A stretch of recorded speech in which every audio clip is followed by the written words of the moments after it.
A Christmas Carol by Charles Dickens. Stave 4. The Last of the Spirits. The phantom slowly, gravely, silently approached.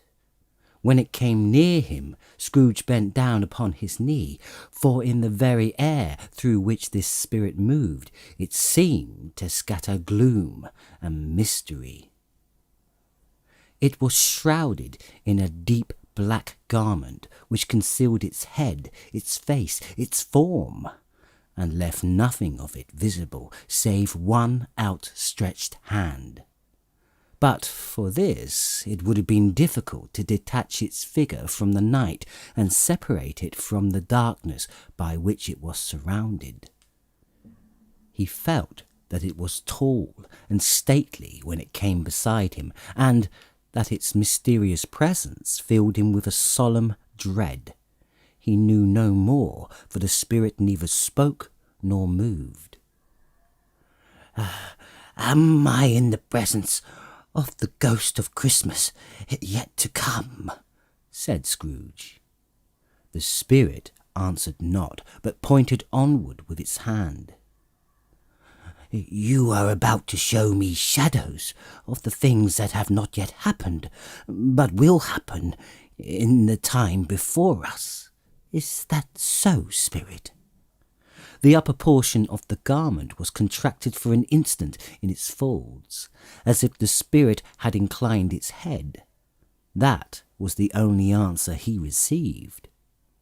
Although well used to ghostly company by this time, Scrooge feared the silent shape so much that his legs trembled beneath him, and he found that he could hardly stand when he prepared to follow it. The spirit paused a moment, as observing his condition, and giving him time to recover. But Scrooge was the worse for this. It thrilled him with a vague, uncertain horror to know that behind the dusky shroud there were ghostly eyes intently fixed upon him, while he, though he stretched his own to the utmost, could see nothing but a spectral hand and one great heap of black. "A ghost of future," he exclaimed. "I fear you more than any spectre I have seen, but as I know your purpose is to do me good, and as I hope to live to be another man from what I was, I am prepared to bear you company, and do it with a thankful heart. Will you not speak to me?" It gave him no reply. The hand was pointed straight before them. "Lead on," said Scrooge. "Lead on. The night is waning fast, and it is precious time to me, I know. Lead on, spirit." The phantom moved away as if it had come towards him. Scrooge followed in the shadow of its dress, which bore him up, he thought, and carried him along. They scarcely seemed to enter the city, for the city rather seemed to spring up about them and encompass them of its own act.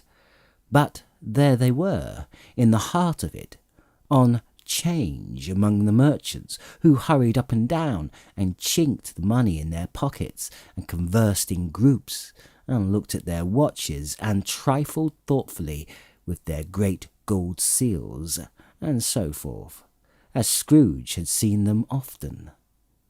The spirit stopped beside one little knot of businessmen.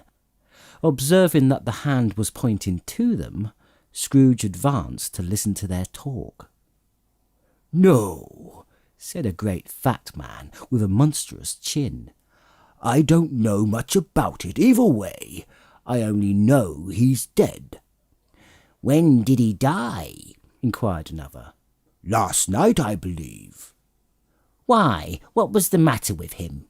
asked a third, taking a vast quantity of snuff out of a very large snuff-box.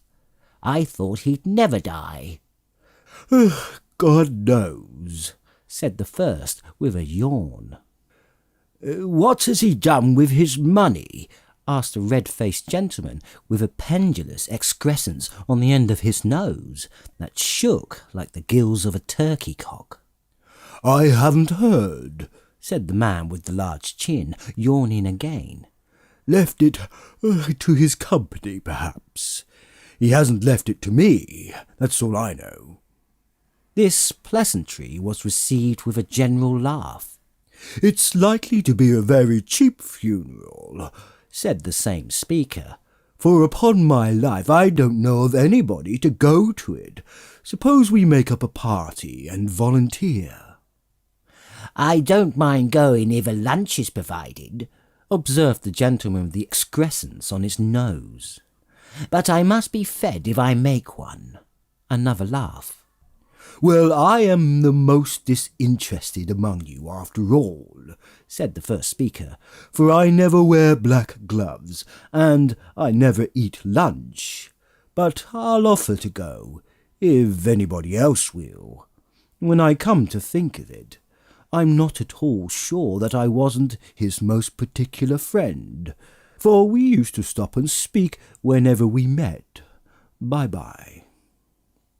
Speakers and listeners strolled away and mixed with other groups. Scrooge knew the men and looked towards the spirit for an explanation. The phantom glided on into a street. Its finger pointed to two persons meeting. Scrooge listened again, thinking that the explanation might lie here. He knew these men also perfectly. They were men of business, very wealthy and of great importance. He had made a point always of standing well in their esteem, in a business point of view, that is. Strictly a business point of view. "How are you?" said one. "Oh, how are you?" returned the other. "Well," said the first, "Old Scratch has got his own at last, hey?" "So I am told," returned the second. "Cold, isn't it?" "Seasonable for Christmas time. You're not a skater, I suppose?" No, something else to think of. Good morning." Not another word. That was their meeting, their conversation, and their parting. Scrooge was at first inclined to be surprised that the spirit should attach importance to conversations apparently so trivial. But feeling assured that they must have some hidden purpose, he set himself to consider what it was likely to be. They could scarcely be supposed to have any bearing on the death of Jacob, his old partner, for that was past, and this ghost province was the future. Nor could he think of anyone immediately connected with himself to whom he could apply them. But nothing doubting that to whatsoever they applied they had some latent moral for his own improvement, he resolved to treasure up every word he heard and everything he saw, and especially to observe the shadow of himself when it appeared. For he had an expectation that the conduct of his future self would give him the clue he missed, and would render the solution of these riddles easy. He looked about in that very place for his own image, but another man stood in his accustomed corner, and though the clock pointed to his usual time of day for being there, he saw no likeness of himself among the multitudes that poured in through the porch. It gave him little surprise, however, for he had been resolving in his mind a change of life, and thought and hoped he saw his new-born resolutions carried out in this. Quiet and dark beside him stood the phantom with its outstretched hand. When he roused himself from his thoughtful quest, he fancied from the turn of the hand and its situation in reference to himself that the unseen eyes were looking at him keenly. It made him shudder and feel very cold. They left the busy scene and went into an obscure part of the town where Scrooge had never penetrated before, although he recognised its situation and its bad repute. The ways were foul and narrow, the shops and houses wretched, the people half naked, drunken, slipshod, ugly, alleys and archways, like so many cesspools, disgorged their offences of smell and dirt and life upon the straggling streets, and the whole quarter reeked with crime, with filth and misery. Far in this den of infamous resort there was a low-browed beetling shop below a penthouse roof, where iron, old rags, bottles, bones, and greasy offal were bought. Upon the floor within were piled up heaps of rusty keys, nails, chains, hinges, files and scales, weights, and refuse iron of all kinds.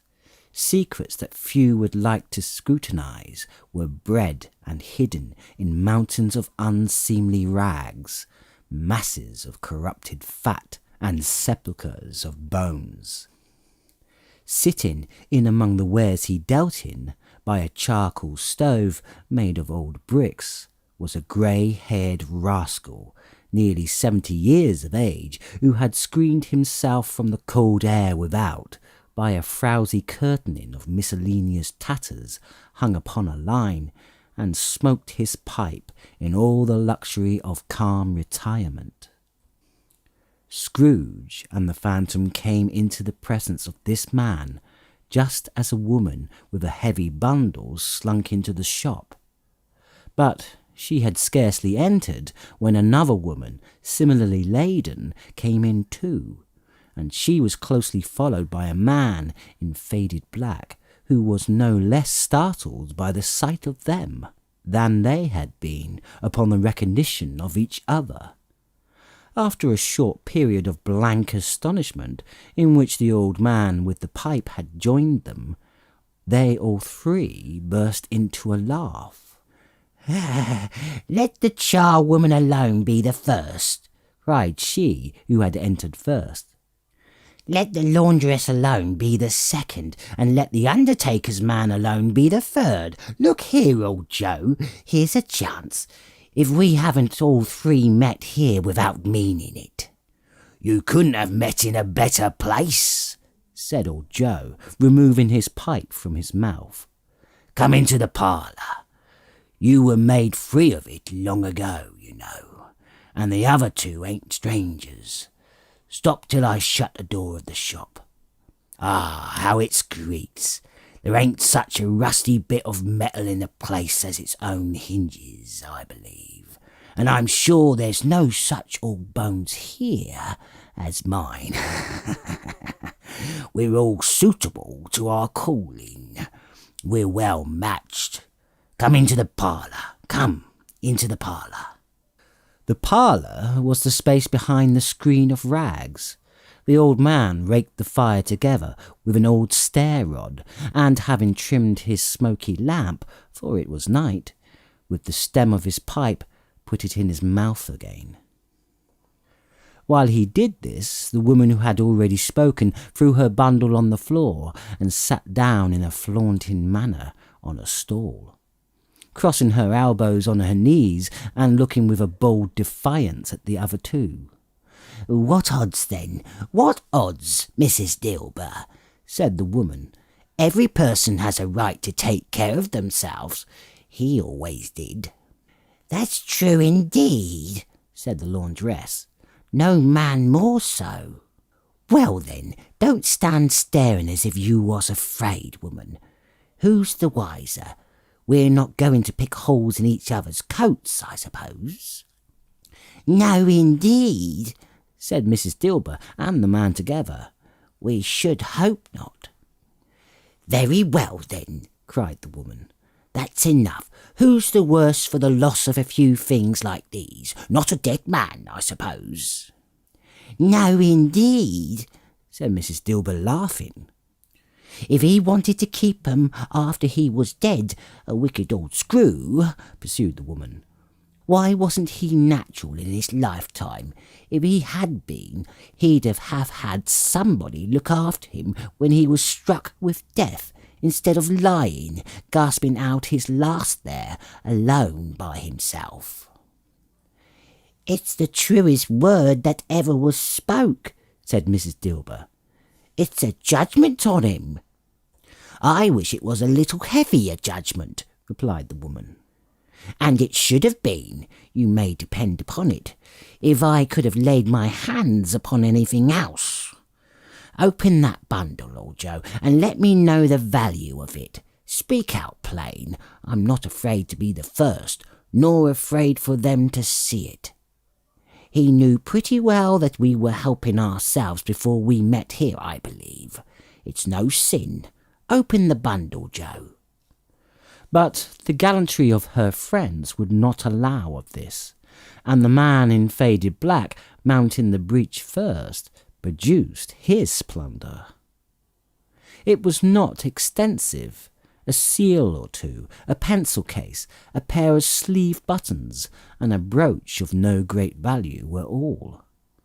They were severally examined and appraised by old Joe, who chalked the sums he was disposed to give for each upon the wall, and added them up into a total when he found there was nothing more to come. That's your account, said Joe, and I wouldn't give another sixpence if I was to be boiled for doing it. Who's next? Mrs. Dilber was next. Sheets and towels, a little wearing apparel, 2 old-fashioned silver teaspoons, a pair of sugar tongs, and a few boots. Her account was stated on the wall in the same manner. I always give a little too much to the ladies. It's a weakness of mine, and that's the way I ruin myself, said old Joe. That's your account. If you asked me for another penny and made it an open question, I'd repent of being so liberal and knock off half a crown. And now undo my bundle, Joe, said the first woman. Joe went down on his knees for the greater convenience of opening it, and, having unfastened a great many knots, dragged out a large and heavy roll of some dark stuff. What you call this? said Joe. Bed curtains? Ha! returned the woman, laughing and leaning forward on her crossed arms. Bed curtains! You don't mean to say you took 'em down, rings and all, with him lying there? Yes, I do, replied the woman. And why not? You were born to make your fortune, and you'll certainly do it. I certainly shan't hold my hand when I can get anything in it by reaching it out, for the sake of such a man as he was, I promise you, Joe, returned the woman coolly. Don't drop that oil upon the blankets now. His blankets? asked Joe. Who else's, do you think? replied the woman. He isn't likely to take cold without 'em, I dare say. I hope he didn't die of anything catching, eh? said old Joe, stopping in his work and looking up. Don't you be afraid of that, returned the woman. I ain't so fond of his company that I'd loiter about him for such things, if he did. You may look through that shirt till your eyes ache, but you won't find a hole in it, nor a threadbare place. It's the best he had, and a fine one, too. They'd have wasted it, if it hadn't been for me. What do you call wasting of it? asked old Joe. Putting it on him to be buried in, to be sure, replied the woman, with a laugh. Somebody was fool enough to do it, but I took it off again. If calico ain't good enough for such a purpose, it isn't good enough for anything. It's quite as becoming to the body. He can't look uglier than he did in that one. Scrooge listened to this dialogue in horror, As they sat grouped about their spoil in the scanty light afforded by the old man's lamp, he viewed them with a detestation and disgust which could hardly have been greater, though they had been obscure demons marketing the corpse itself. Laughed the same woman, when old Joe, producing a flannel bag with money in it, told out their several gains upon the ground. This is the end of it, you see. He frightened every one away from him when he was alive, to profit us when he was dead. Spirit, said Scrooge, shuddering from head to foot, I see the case of this unhappy man might be my own. My life tends that way now. Merciful heaven, what is this? He recoiled in terror, for the scene had changed, and now he almost touched a bed, a bare uncurtained bed, on which beneath a ragged sheet there lay a something covered up, which, though it was dumb, announced itself in an awful language. The room was very dark, too dark to be observed with any accuracy, though Scrooge glanced around it in obedience to a secret impulse, anxious to know what kind of room it was. A pale light rising in the outer air fell straight upon the bed, and on it, plundered and bereft, unwatched, unwept, uncared for, was the body of this man. Scrooge glanced towards the phantom. Its steady hand was pointed to the head. The cover was so scarcely adjusted that the slightest raising of it, the motion of a finger upon Scrooge's part, could have disclosed the face. He thought of it, felt how easy it would be to do, and longed to do it, but had no more power to withdraw the veil than to dismiss the spectre at his side. Oh, cold, cold, rigid, dreadful death, set up thine altar here, and dress it with such terrors as thou hast at thy command, for this is thy dominion. But of the loved, revered, and honoured head thou canst not turn one hair to thy dread purposes, or make one feature odious. It is not that the hand is heavy and will fall down when released. It is not that the heart and pulse are still, but that the hand was open, generous, and true, the heart brave, warm, and tender, and the pulse a man's. Strike, shadow, strike, and see his good deeds springing from the wound, to sow the world with life immortal. No voice pronounced these words in Scrooge's ears, and yet he heard them when he looked upon the bed. He thought, if this man could be raised up now, what would be his foremost thoughts? Avarice, hard-dealing, griping cares. They have brought him to a rich end, truly.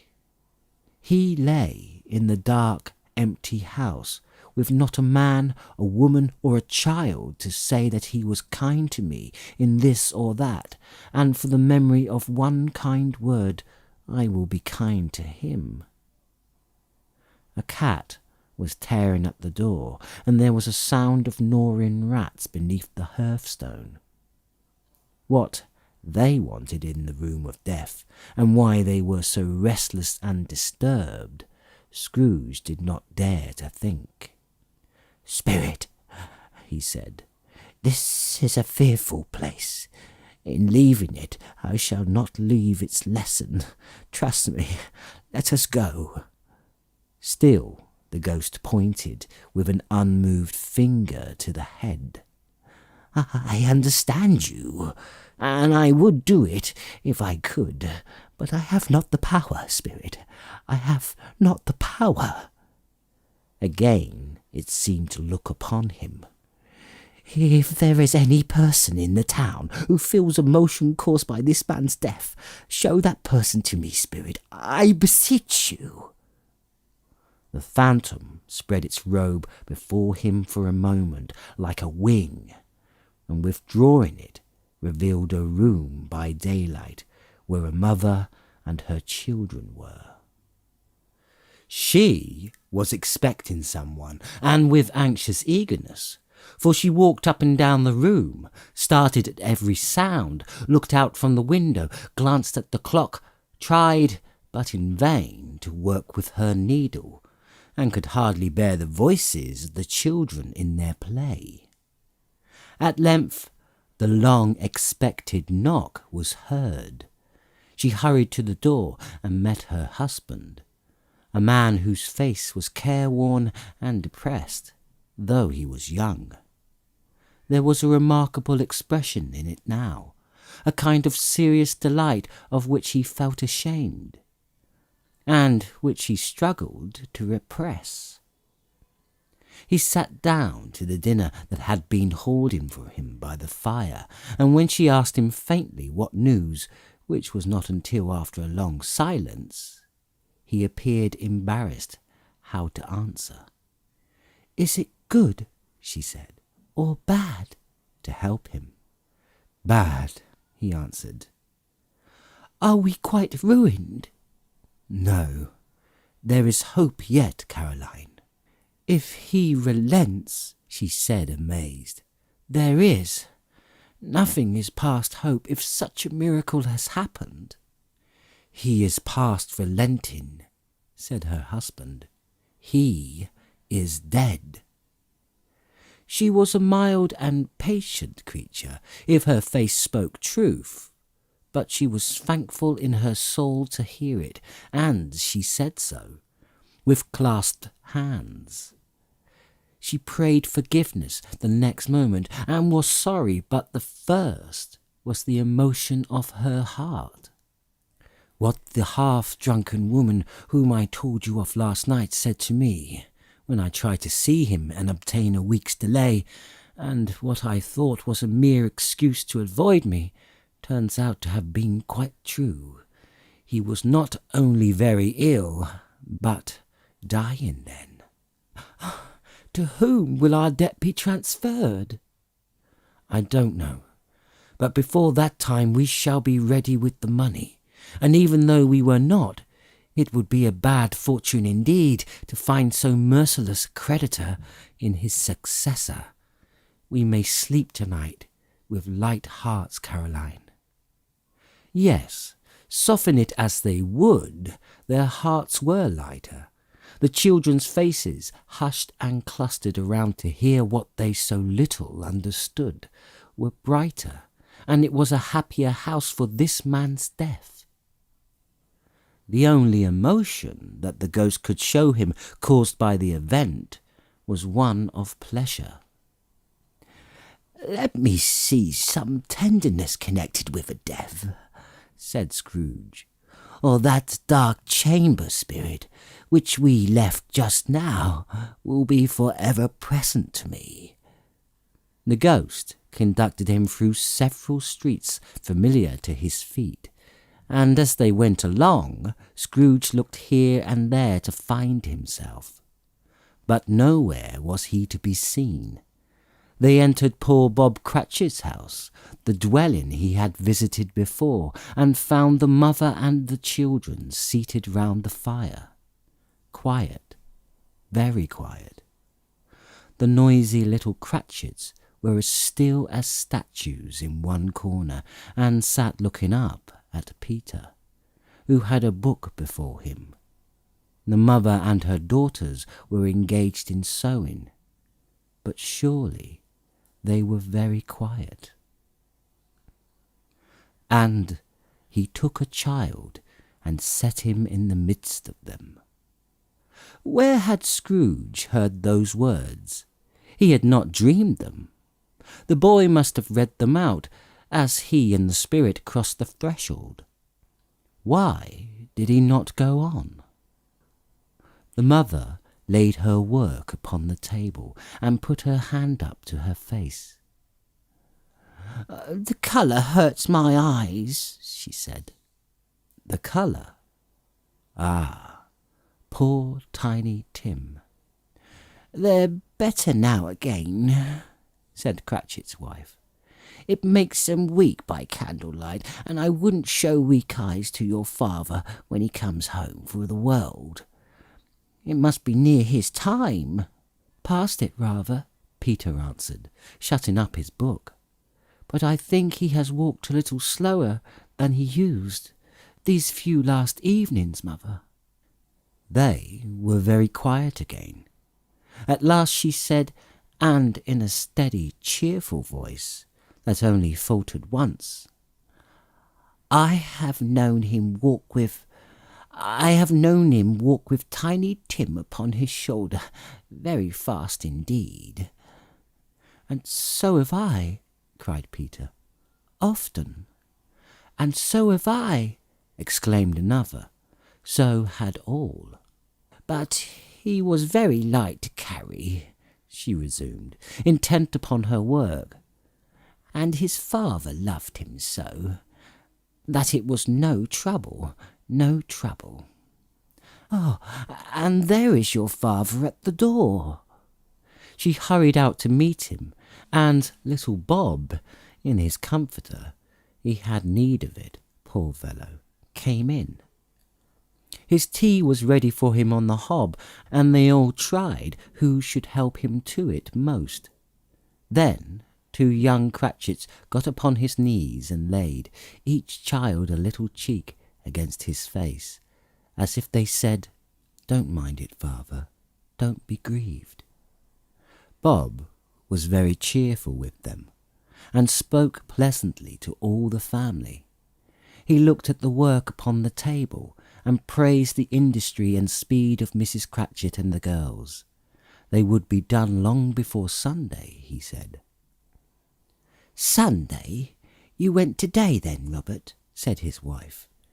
Yes, my dear, returned Bob. I wish you could have gone. It would have done you good to see how green a place it is. But you'll see it often.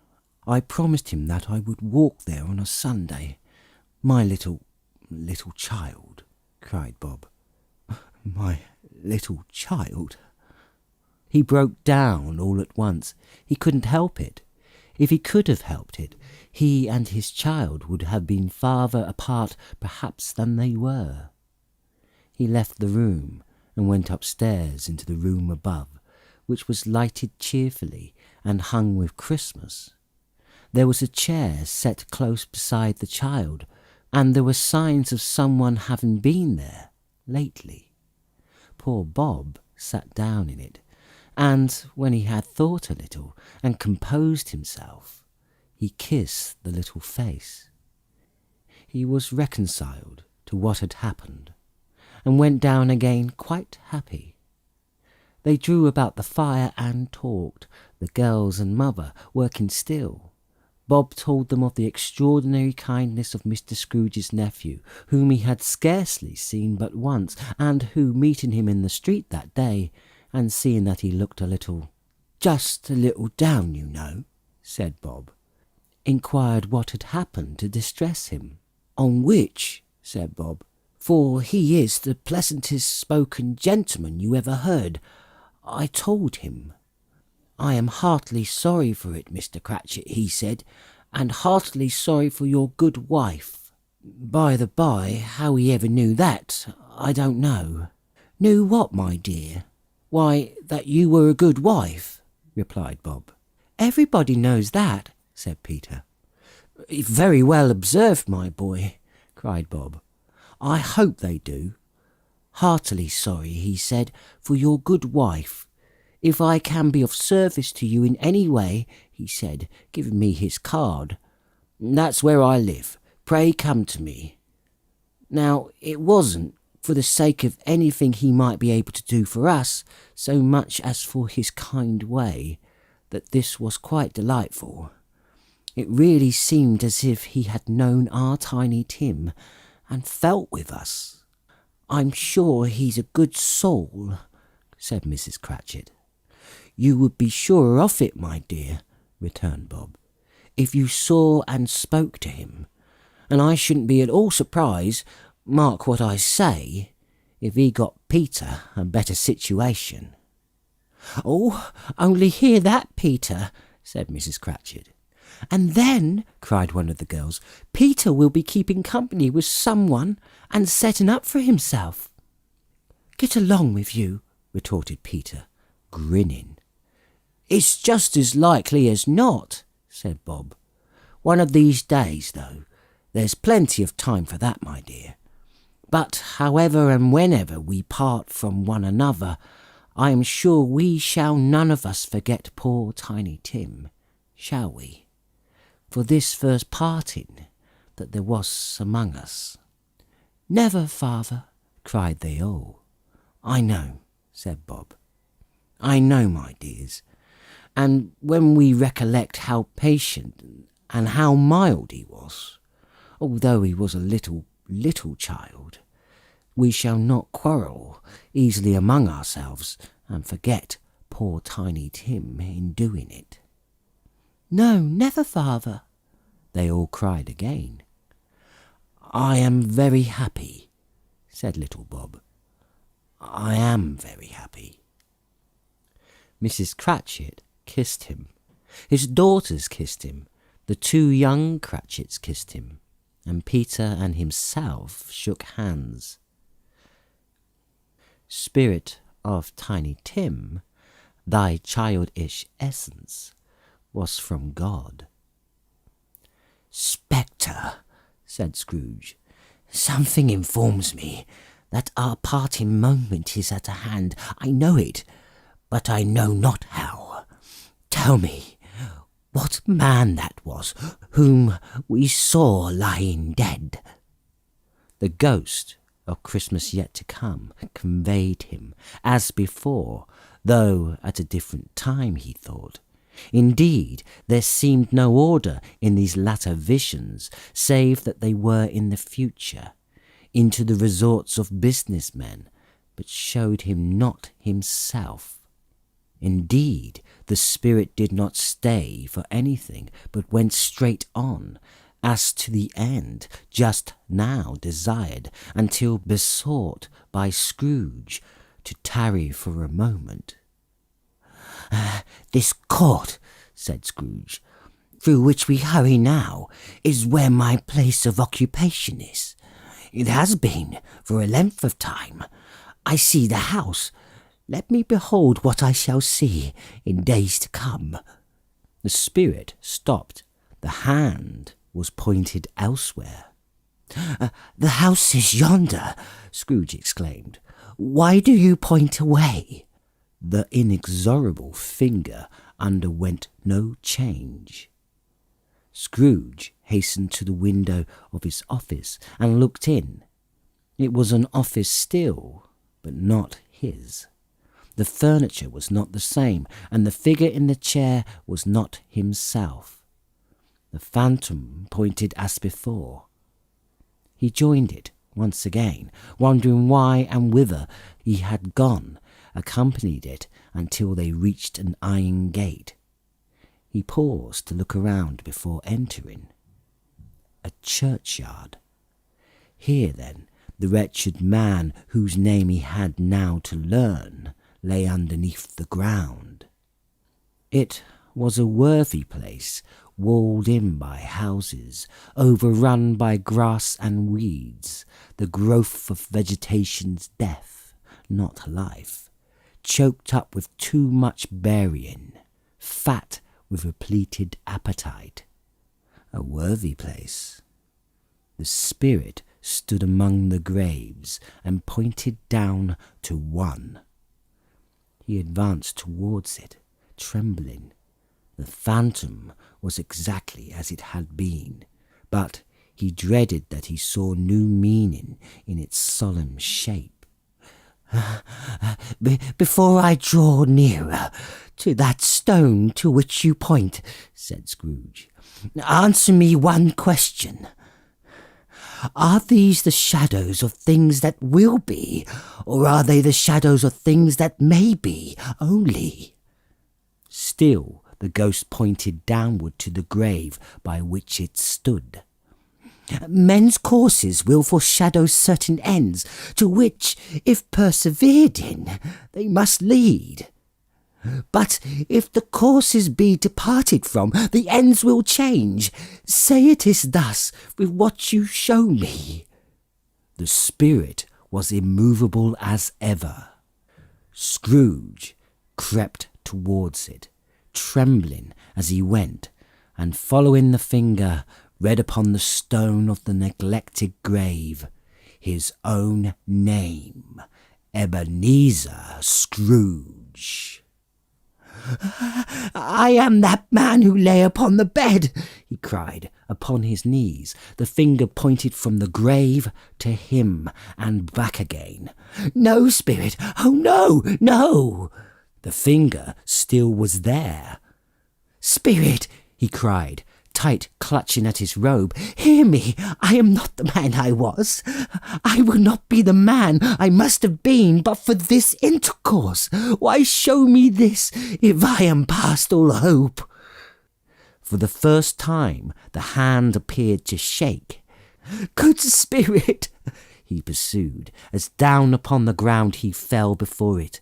Your nature intercedes for me and pities me. Assure me that I yet may change these shadows you have shown me by an altered life. The kind hand trembled. I will honour Christmas in my heart and try to keep it an all year. I will live in the past and present and the future. The spirits of all three shall strive within me. I will not shut out the lessons that they teach. Oh, tell me that I may sponge away the writing on this stone. In his agony he caught the spectral hand. It sought to free itself, but he was strong in his entreaty and detained it. The spirit, stronger yet, repulsed him. Holding up his hands in a last prayer to have his fate reversed, he saw an alteration in the phantom's hood and dress. It shrunk, collapsed, and dwindled down into a bedpost.